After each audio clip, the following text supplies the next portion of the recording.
Est-ce que vous pouvez nous donner, nous faire un petit cours, enfin très rapide, sur ces nouvelles énergies et comment elles vont nous impacter, même nous, à titre personnel? Mais avec plaisir.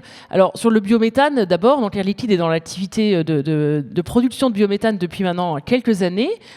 Pourquoi on s'est lancé là-dedans? Parce qu'on a des technologies qui sont des technologies d'air liquide qui permettent en fait de purifier, de séparer les gaz et qu'on peut utiliser. Donc, on part du biogaz qui est issu notamment de la fermentation des déchets organiques et agricoles. Ce biogaz, on le purifie et on en fait du biométhane. Ensuite, on peut l'utiliser, le mettre dans le réseau tout simplement, ou le liquéfier, l'utiliser pour des applications de transport notamment. Alors, ça permet de valoriser en fait, ces déchets agricoles et organiques. Donc, c'est aussi un bon débouché pour la filière agricole, tout simplement, qui valorise ces déchets. Et puis, en fait, une fois qu'on a extrait ce biométhane, eh bien, ce qui reste, c'est le digestat, et ça permet d'être épandu sur les surfaces agricoles et d'être donc un biofertilisant qui permet, in fine, de remplacer des engrais plus chimiques. Donc c'est vraiment des boucles d'économie circulaire extrêmement intéressantes et on a déployé cette activité essentiellement aux US et en Europe pour le moment, mais probablement dans d'autres pays prochainement. Donc ça c'est pour le biométhane. Sur l'hydrogène, alors, sur l'hydrogène, tout d'abord, je tiens à rappeler qu'on en parle beaucoup en ce moment. Il y a beaucoup d'attentes autour de l'hydrogène. Voilà. Ouais. Donc, on a l'impression que c'est tout nouveau. Alors, je tiens quand même à rappeler que Air Liquide est dans le domaine de l'hydrogène depuis 50 ans. Donc, c'est pas tout nouveau pour nous.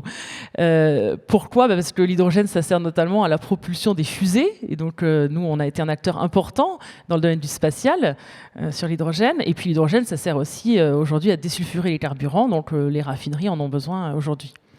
Alors, l'hydrogène, en un petit cours de 2 minutes, puisque vous me l'avez demandé, c'est l'élément le plus abondant de l'univers. Et pourtant, on n'en trouve pas à l'état naturel sur Terre. Donc, il faut le produire, si on en veut, sur Terre.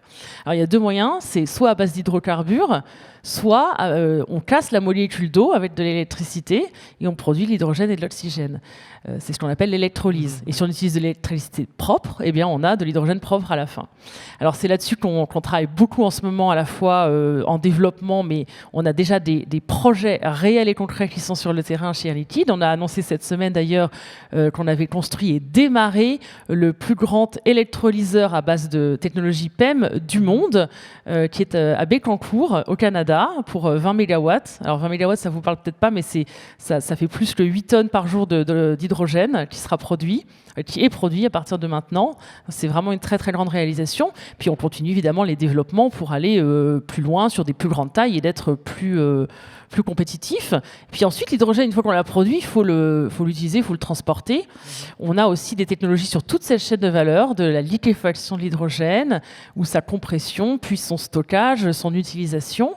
Donc, ce sont à la fois les activités de R&D qu'on a sur le sujet et qui vont nous permettre, à terme, on le pense, de diviser par 2 le coût total de l'hydrogène et qui permettrait donc de l'utiliser de manière plus courante, sachant que le plan de la France, c'est quand même que 20% de la demande énergétique française en 2050, ce soit de l'hydrogène. Et ça représente donc un business considérable pour la France. C'est 40 milliards d'euros aussi à cette échéance et 150 000 emplois. Donc c'est une belle économie.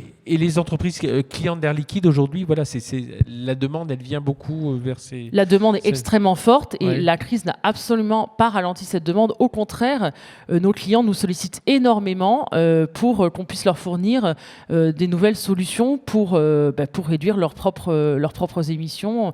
Je pense que l'industrie a vraiment ce rôle à jouer.